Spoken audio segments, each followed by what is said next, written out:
Je m'appelle Philippe Plaisir, je suis sculpteur céramiste. Mon atelier se trouve à l'Orgue, un petit village entre Draguignan et Brignoles. Donc j'ai un atelier et en même temps une galerie, mais je vis en grande partie des expositions qui durent 15 jours en moyenne. C'est un choix que vous êtes installé à l'Orgue? Non, c'est en fait, je construisais des bateaux avant et j'avais un rêve de gosse, c'est d'être artiste un jour.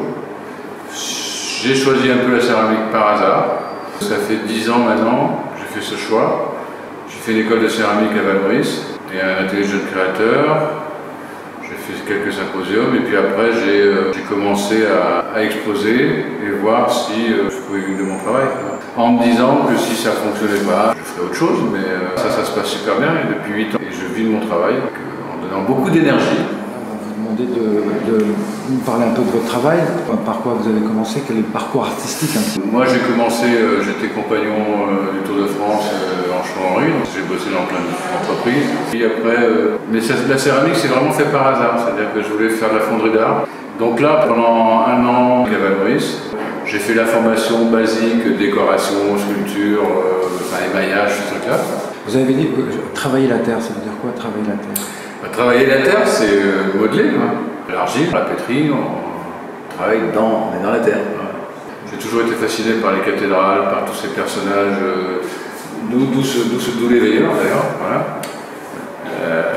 Ce sont tous ces personnages qu'on voit avec des expressions un peu différentes à la façade des cathédrales. J'avais vraiment envie de faire de l'art sacré. Et puis on ne peut pas envie.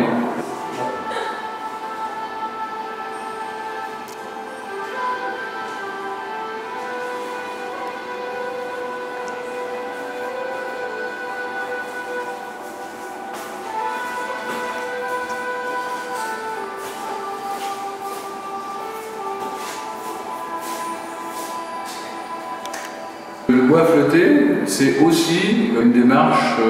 En fait, je parle des hommes de la vie, un peu de la résurrection, d'où le concept de récupération des bois, comme des naufragés, comme des réfugiés qu'on recueille. Je les emmène dans mon atelier, je les fais sécher, je les brosse, je les coupe pas, c'est-à-dire j'enlève rien, le bois il est comme j'ai trouvé, juste nettoyé, brossé, et je les habille.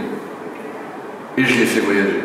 C'est-à-dire que ces pièces-là, elles sont, j'en ai en Chine, au Japon, en Afrique, un peu partout. Et ben, en fait, le symbole, c'est que lorsqu'on croit que tout est perdu, tout est possible. J'essaie de rester très profane dans ce que je traduis, mais en même temps, je fais passer des messages. Je ne me voyais pas traduire autre chose que l'histoire du voyage, et le voyage sur l'eau.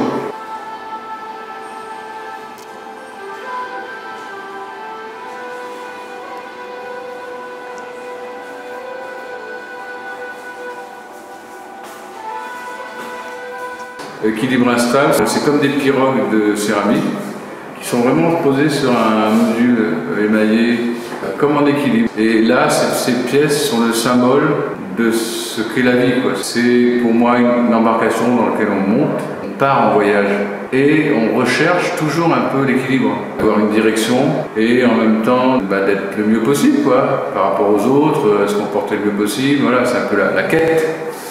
C'est souvent les accidents qui nous amènent plus loin.